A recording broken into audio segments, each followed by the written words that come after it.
Hi friends, railway की official notification आ चुकी है। कल रेलवे ने शॉर्ट नोटिस जारी किया था और आज रेलवे ने फुल नोटिफिकेशन जारी कर दिया है। तो देर ना करते हुए आइए जानते हैं क्या कुछ है इस नोटिफिकेशन में। ये नोटिफिकेशन रेलवे रिक्रूटमेंट बोर्ड द्वारा जारी किया गया है और एम्प्लॉयमेंट नोटिस नंबर है 01/2024। रेलवे की ये वैकेंसी जो आई है असिस्टेंट लोको पायलट यानी कि एएलपी पोस्ट के लिए आई है। फॉर्म का आवेदन शुरू करना 20 जनवरी 2024 से शुरू हो जाएगी और ऑनलाइन फॉर्म जमा करने की अंतिम तिथि 19 फरवरी रात 12 बजे तक है। फॉर्म ऑनलाइन करते समय अगर फॉर्म में कुछ गलती हो जाती है तो करेक्शन के लिए या मॉडिफिकेशन के लिए 20 फरवरी से लेकर के 29 फरवरी तक विंडो ओपन रहेगी। इन्हीं बीच में संशोधन किया जा सकता है।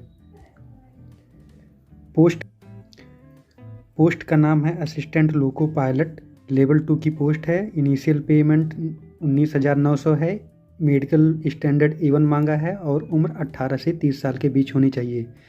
कुल नंबर ऑफ वैकेंसीज है 5,696। 29 फरवरी 2024 के बाद अगर आपके फॉर्म में कोई गलती रहती है तो आपको दोबारा मॉडिफिकेशन का मौका नहीं दिया जाएगा। यह परीक्षा मुख्य रूप से 2 चरणों में पूरी की जाएगी। पहले चरण को CBT फर्स्ट और दूसरे चरण को CBT सेकेंड नाम दिया गया है।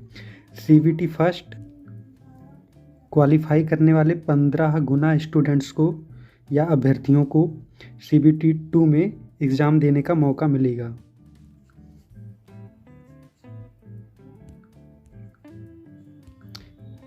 एग्ज़ाम में नेगेटिव मार्किंग की व्यवस्था है।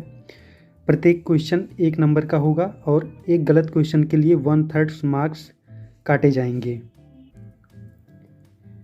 यही व्यवस्था CBT फर्स्ट और CBT सेकेंड दोनों के लिए है। जैसा कि हमने पहले भी बता दिया, एज लिमिट 18 से 30 वर्ष है, यानी कि उम्र 18 से 30 वर्ष के बीच होनी चाहिए।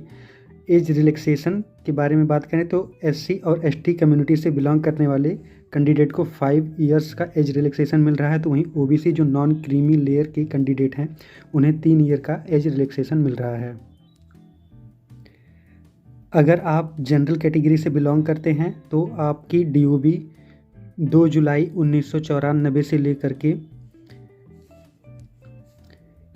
1 जुलाई 2006 के बीच होनी चाहिए। अगर आप OBC कैटेगरी से बिलोंग करते हैं तो आपका जन्म 2 जुलाई 1991 से लेकर के 1 जुलाई 2006 के बीच होनी चाहिए। अगर आप शेड्यूल कास्ट या शेड्यूल ट्राइब कम्युनिटी से बिलोंग करते हैं तो आपका जन्म 2 जुलाई 1989 से लेकर के 1 जुलाई 2006 के बीच होनी चाहिए। ऑनलाइन आवेदन करते समय एग्जामिनेशन फ़ीस की बात करें तो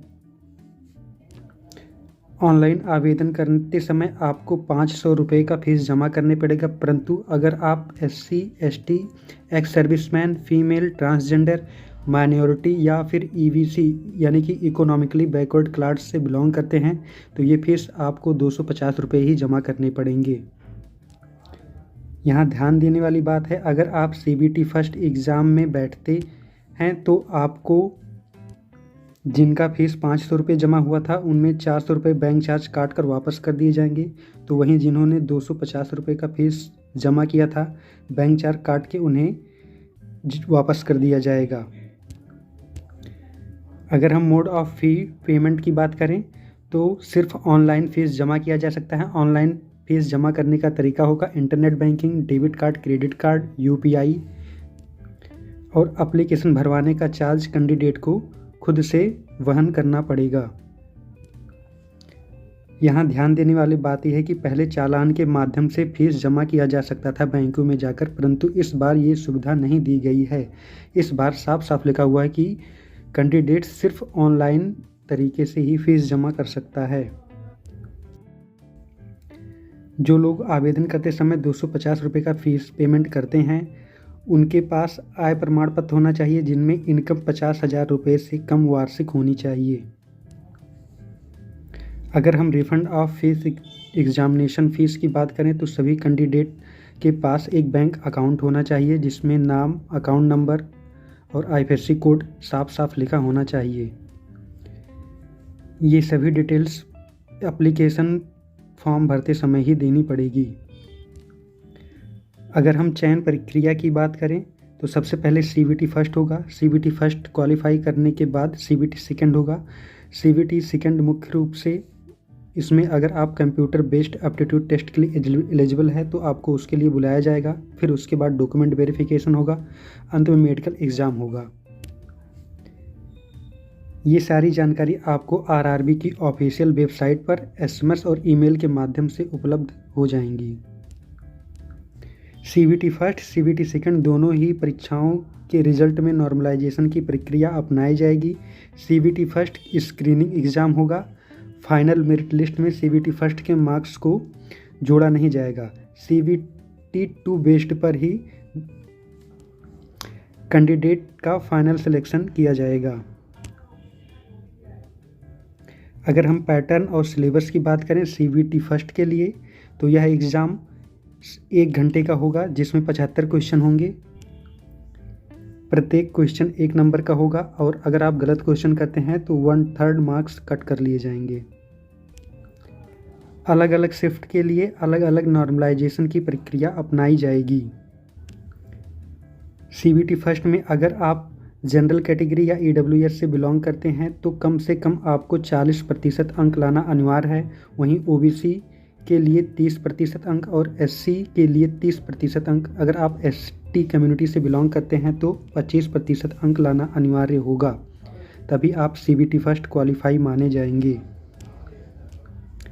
अगर हम सिलेबस की बात करें तो सीबीटी फर्स्ट में मैथमेटिक्स आएगा, मेंटल एबिलिटी या रीजनिंग आएगा, जनरल साइंस आएगा और जनरल अवेयरनेस आएंगे जिसमें current affair, science, technology, sports, culture, personality, economics, politics and other subject of important जो कुछ भी जनरल अवेयरनेस के अंतर्गत आ सकते हैं वे सभी आएंगे।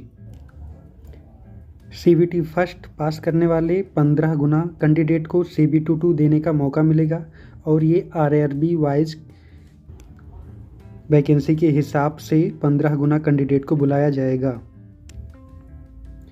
अगर हम सीबीटी टू एग्ज़ाम के पैटर्न और सिलेबस की बात करें तो यह एग्ज़ाम पार्ट ए और पार्ट बी में डिवाइड होगा। पार्ट ए में 90 मिनट का समय मिलेगा जिसमें 100 क्वेश्चंस करने रहेंगे। वहीं पार्ट बी में 60 मिनट का समय मिलेगा और 75 क्वेश्चन करने रहेंगे।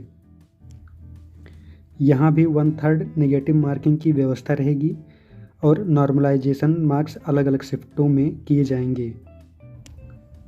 यहाँ ध्यान देने वाली बात यह है कि पार्ट ए में मिनिमम पासिंग परसेंटेज यूआर और ईडब्ल्यूएस कैंडिडेट के लिए 40% अंक, वहीं ओबीसी के लिए 30% अंक, एससी के लिए 30% अंक और एसटी के लिए 25% अंक कम से कम लाना अनिवार्य होगा, तभी वे क्वालिफाई माने जाएंगे।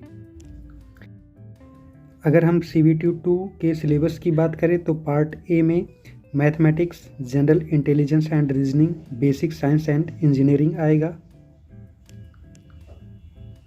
और अगर पार्ट बी के सिलेबस की बात करें तो part B is only qualifying test in nature, यानी कि क्वालिफाइंग नेचर का होगा। आपको ये एग्ज़ाम क्वालिफाई करने के लिए कम से कम 35% अंक लाने सभी कैंडिडेट को अनिवार्य होंगे। तो इस वीडियो में हमने आपको एएलपी में ऑनलाइन एग्ज़ाम भरने संबंधी बेसिक जानकारी दी है।